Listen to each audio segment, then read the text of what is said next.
Welcome to our YouTube channel Dhruv English classes. बच्चों, आज मैं आप लोगों के लिए लेकर आया हूं कक्षा 10वीं गणित का कुछ बहुत ही इम्पोर्टेंट प्रश्न और उनका संग्रह है, जिसको पढ़कर आप लोग कक्षा 10वीं का बोर्ड एग्जाम खासकर गणित का अच्छे नंबर से पास हो सकते हो।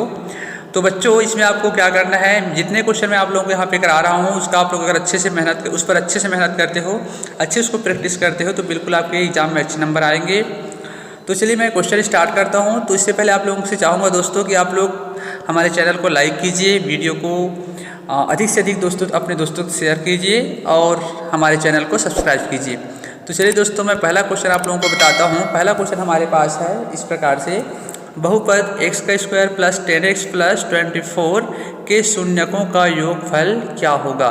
ठीक है बच्चों, इस प्रकार से आपके चार ऑप्शन दिए हुए यहाँ पे। अब जो सही आंसर होगा उस पर आपको क्या करना है, टिक लगाना है, उसका आंसर को आपको अपने आंसर शीट में लिखना है। उसके बाद दिया है बच्चों यहाँ पर प्रश्न क्रमांक 2, 8, 14, 16 का चतुर्थानुपाती क्या होगा। तो आप लोगों ने पढ़ा होगा मध्यानुपाती, तृतीयानुपाती, चतुर्थानुपाती। तो यहाँ पर क्वेश्चन किया गया है चतुर्थानुपाती का। तो आपको ये जब सॉल्व करोगे बच्चों तो आपको वहाँ पे आंसर मिल जाएगा। ठीक है, आगे बढ़ते हैं। प्रश्न क्रमांक 3, वह चतुर्थांश जिसमें बिंदु के दोनों निर्देशांक ऋणात्मक होते हैं। तो आप लोगों ने मैथ्स में पढ़ा होगा, इस प्रकार से हमारे पास 4 एक्सिस होते हैं। इसको हम लोग x मानते हैं, इसको y मानते हैं। ठीक है बच्चों, इसको हम लोग क्या मानते हैं, y डैश, और इसको मानते हैं हम लोग x डैश। तो इधर वाले जो वैल्यू होती हैं, एक सेकंड में बता देता हूँ आप लोगों को, इधर जो भी वैल्यू आते हैं y के नीचे y डैश में, वो आपके नेगेटिव आते हैं। उसी प्रकार से x डैश में भी क्या होगा, इस और जो भी वैल्यू आएंगे सारे के सारे क्या होंगे, नेगेटिव होंगे। तो आपको क्वेश्चन किया गया है बच्चों यहाँ पे कि वह चतुर्थांश जिसमें बिंदु के दोनों निर्देशांक क्या होते हैं, ऋणात्मक होते हैं। तो उसका आपको क्या करना है, यहाँ पे सिलेक्शन करना है। प्रश्न क्रमांक 4 देखते हैं, वह खाता जिसमें जन्म के पश्चात निश्चित अवधि समाप्त होने पर ही जमा राशि निकाली जा सकती है, उसको क्या कहा जाता है। तो यहाँ पर आपके ऑप्शन दिए गए हैं, आवर्ती जमा खाता, सावधि जमा खाता, चालू खाता और बचत खाता। ठीक है, उसके बाद देखते हैं अगला क्वेश्चन है, कोसेक स्क्वायर थीटा -1 का मान क्या होगा। तो क्या होता है बच्चों, आप लोग जानते होंगे कोसेक स्क्वायर थीटा +1 का मान। यहाँ पर 4 ऑप्शन आपके दिए हुए हैं, जो करेक्ट आंसर होगा उसको आपको यहाँ पे सिलेक्ट करना है। चलिए आगे बढ़ते हैं। अगला क्वेश्चन है आपका सत्य और असत्य से संबंधित। तो सबसे पहला क्वेश्चन हमारे पास ये देखिए आप लोग, पहला जो प्रश्न है वो इस प्रकार से है, भाज्य भाजक भागफल, मतलब आपको सत्य असत्य बताना है कि ये जो आपका कंडीशन दिया गया है, कौन कौन सा भाज्य बराबर होता है भाजक गुणित भागफल धन शेषफल। यदि ये सत्य है तो क्या लिखेंगे, यहाँ पे सत्य लिखेंगे, और यदि ये असत्य है तो क्या लिखेंगे भाई, असत्य लिखेंगे। ठीक है बच्चों, चलिए अगला क्वेश्चन देखते हैं इसी में का, प्रश्न क्रमांक 2। तो देखिए, बैंक में खाता खोलने के लिए पैन का होना अनिवार्य है। ठीक है दोस्तों, तो अभी की स्थिति में सही बात है, ये बैंक में खाता खोलने के लिए आपका पैन कार्ड अनिवार्य कर दिया गया है। उसके बाद देखते हैं प्रश्न क्रमांक 3, जीवा वृत्त को 2 बिंदुओं पर प्रतिच्छेद करती है। सही बात है कि नहीं है। अगर हम लोग बात करें, ये हमारे पास क्या है, इस प्रकार से एक वृत्त है, और ये इसका क्या हो जाएगा, त्रिज्या, और त्रिज्या को पूरा बढ़ा देंगे तो क्या होगा, इसकी जीवा हो जाएगी। तो ये जो जीवा है, इस वृत्त को देखिए 2 बिंदुओं पर क्या कर रही है, प्रतिच्छेद कर रही है, मतलब ये जो कथन क्या है, सत्य है। अगला क्वेश्चन देखते हैं दोस्तों, एक घनाभ के आकाशिकीय विकर्णों की संख्या 4 होती है ना।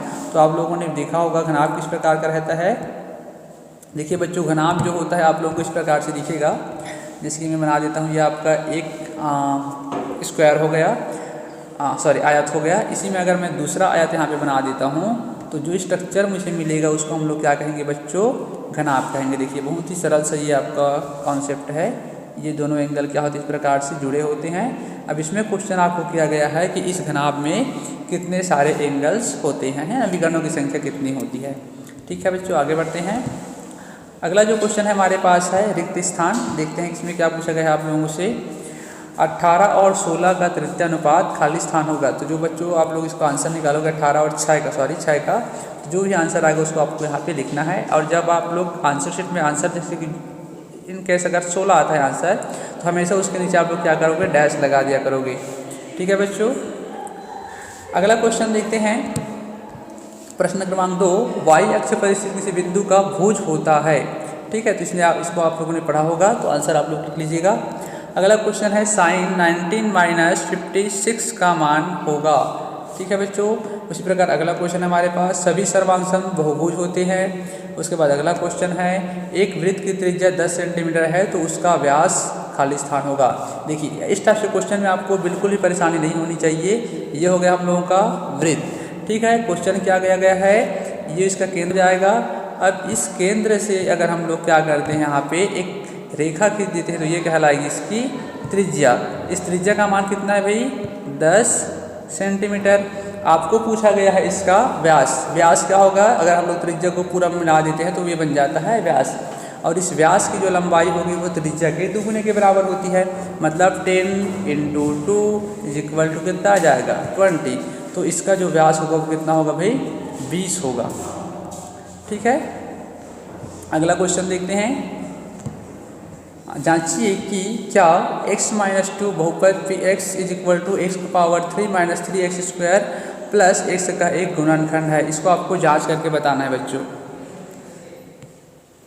चलिए अगला क्वेश्चन हमारे पास है क्वेश्चन नंबर 3। क्वेश्चन नंबर 3 में पूछा गया है बच्चों, निम्न समीकरण का विविधकर या विविधक ज्ञात कीजिए। प्रश्न क्रमांक 4 है, एक रेखा बिंदुओं 3, 7 व 6, 8 से होकर जाती है तो उसका उस रेखा की प्रवणता ज्ञात कीजिए। तो ये भी आपका निर्देशांक ज्यामिति का ही है। आपको क्या करना है, यहाँ पर प्रवणता या ढाल ज्ञात करना है।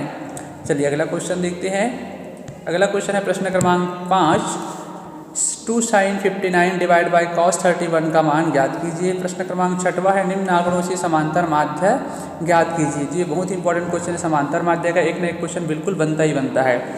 प्रश्न क्रमांक 7 है, वर्ग समीकरण 6x² + 7x + 2 = 0 का गुणनखंड करके उनके मूल ज्ञात कीजिए। प्रश्न क्रमांक 8 है बच्चों, यहाँ पे यदि x + 5 रेशियो 45 रेशियो 1:5 हो तो x का मान ज्ञात कीजिए। अगला क्वेश्चन देखते हैं। यहाँ पे अगला क्वेश्चन है बच्चों, यहाँ पर प्रश्न क्रमांक 10वां, 14 सेंटीमीटर ऊंचाई वाले बेलन के वक्र पृष्ठ का क्षेत्रफल 88 वर्ग सेंटीमीटर है। बेलन का आयतन ज्ञात कीजिए। प्रश्न क्रमांक 11 है, सरल रेखा 5x + 6y = 7 हो तो y = mx + c के रूप में लिखिए तथा रेखा की ढाल या प्रवणता ज्ञात कीजिए। अगला क्वेश्चन है, यहाँ पे एक व्यक्ति ने अपनी गाड़ी में 5 लीटर पेट्रोल भरवाया। 5 दिनों में बचे हुए पेट्रोल की मात्रा व दिनों को सारणी में दर्शाया गया है। आपको क्या करना है, इनके मध्य पेट्रोल की मात्रा और दिनों की संख्या के बीच आरेख खींचना है। प्रश्न क्रमांक 12 देखते हैं, सिद्ध कीजिए कि चाप। अगला प्रश्न है प्रश्न क्रमांक 13। यहाँ पे आपको पूछा गया है, यदि किसी शंकु के वक्र पृष्ठ का क्षेत्रफल 77 पाई वर्ग सेंटीमीटर है तथा उसके आधार का व्यास 14 सेंटीमीटर है तो शंकु की ऊंचाई ज्ञात कीजिए। ठीक है बच्चों, अगला क्वेश्चन देखते हैं प्रश्न क्रमांक 14। तो यहाँ से एक चीज़ आप लोगों को बता देना चाहता हूँ, प्रश्न क्रमांक 13 से लेकर आपके जितने भी प्रश्न आगे आने वाले हैं सब में आपको ऑप्शनल क्वेश्चन मिलेंगे। ठीक है बच्चों, तो आप लोग कम से कम 2 से 3 क्वेश्चन तैयारी करके जाइएगा तो एक न एक आपको पक्का एग्जाम में देखने को मिलेगा। चलिए अगला क्वेश्चन देखते हैं हम लोग। यहाँ पे प्रश्न क्रमांक 14 यहाँ पे दिया गया है आप लोगों को, एक सेकेंड। चलिए बच्चों, प्रश्न क्रमांक 14 हमको यहाँ पे दिया गया है, बहुत ही बढ़िया क्वेश्चन है। वर्गों की भुजा की माप एवं उन वर्गों के परिणाम को नीचे की सारणी में दर्शाया गया है। सारणी के आंकड़ों से आलेख खींचना है। तो आप लोगों ने आलेख पाई चार्ट वाला जो चैप्टर पढ़ा होगा है ना, वहाँ पे आपको क्या करना है, इनका आलेख खींचना है और आंसर बताना है। अगला क्वेश्चन देखते हैं बच्चों, प्रश्न क्रमांक 15 में आपसे पूछा गया है, एक त्रिभुज ABC के परिगत वृत्त की रचना कीजिए जिसमें BC = 7 सेंटीमीटर, कोण B = 65 अंश तथा कोण C = 45 अंश है। आप लोगों को पता होगा अंतःवृत्त और परितःवृत्त है ना, परिगत जिसको कहा जाता है। तो अंतःवृत्त में हम लोग क्या करते हैं, जो हमारा त्रिभुज रहता है उसके अंदर वृत्त की रचना करते हैं। और परितःवृत्त में हम लोग क्या करते हैं बच्चों, परितःवृत्त में हम लोग क्या करते हैं, जो हमारा वृत्त रहता है उसके बाहर एक वृत्त की रचना करते हैं। तो क्वेश्चन आपको यही वाला किया गया है, ABC क्या है, एक परिगत वृत्त की रचना करनी है। ठीक है, अगला क्वेश्चन देखते हैं प्रश्न क्रमांक 16। इसमें पूछा गया है, अनिल ने छत्तीसगढ़ ग्रामीण बैंक में 300 रुपये प्रति माह की दर से 3 वर्ष के लिए आवर्ती जमा खाता खोला। यदि ब्याज की दर 4% वार्षिक हो तो 3 वर्ष पश्चात उसे कितना धनराशि प्राप्त होगी। ठीक है, तो ये आपका बैंकिंग वाला जो चैप्टर है अपने मैथ्स में, वहाँ से इसका आंसर आप लोगों को मिल जाएगा। अगला क्वेश्चन देखते हैं, प्रश्न क्रमांक 17वां। बच्चों इसमें पूछा गया है आपको, यहाँ पर आप लोगों को ये आपका ट्राइग्नोमेट्री का कॉन्सेप्ट है।